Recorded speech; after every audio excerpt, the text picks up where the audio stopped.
That's right, I got my Losers Club shirt on, so that must mean we got some awesome news to talk about in the world of the new adaptation of Stephen King's It. And this one's fun. For those of you who went to see Annabelle Creation, you can probably guess what I'm about to say. Right before Annabelle Creation, Stephen King himself popped onto the screen and introduced a 5-minute clip from the new It adaptation. It starts out very much the same as the miniseries in the book do, where Georgie is running out with his little paper boat and his yellow slicker across the streets of Derry, Maine, until his boat goes into the wrong grate. And there he meets Bill Skarsgård's Pennywise the Dancing Clown. And let me tell you, it's interesting to me because as far as the miniseries is concerned, the interaction between Georgie and Pennywise in this clip is pretty much exactly the same as it was back in 1990, except with different dialogue. And then their conversation continues on until Georgie reaches for his boat, and then the scene ends with the word "it." Alright, we need to talk about Bill Skarsgård in this clip, because this clip for me is exactly what I needed to see.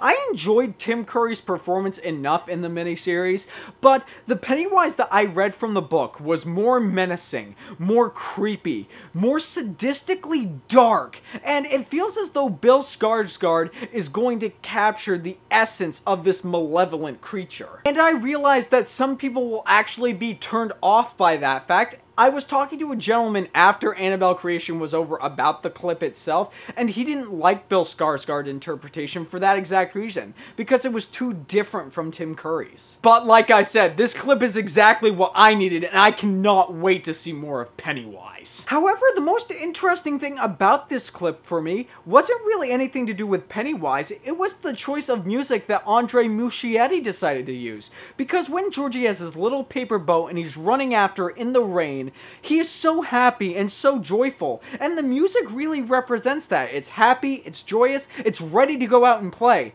But as soon as he meets Pennywise, that joyous music stops, and a darker, more evil undertone begins to rise. It's definitely an interesting choice, and one I think that was perfectly utilized. Everything about this clip makes me even more and more excited for when the film finally comes out, because as opposed to the miniseries, although I thought it was okay, it looks as though Andre Muschietti is going to capture everything that I loved about Stephen King's phenomenal novel. In fact, I might want to go see Annabelle Creation again just so I can check out this clip one more time. And believe me when I say that whatever I have said here, it doesn't capture the full magnitude of how fantastic this clip is. Even if you are not interested in seeing Annabelle Creation, believe me when I say this little clip is worth the price of admission. But as always, it is what you guys say that matters. So have you had a chance to see this new clip from It? And what did you think about it? And also, do you think this film could have the possibility of being one of the better Stephen King adaptations? Or do you think it'll suck like many of them do? Leave a comment down below telling me your thoughts. And if you like what you've seen here and you want to see more, click right there and subscribe and become part of the fray of nerds who love cinema. You all have a fantastic day.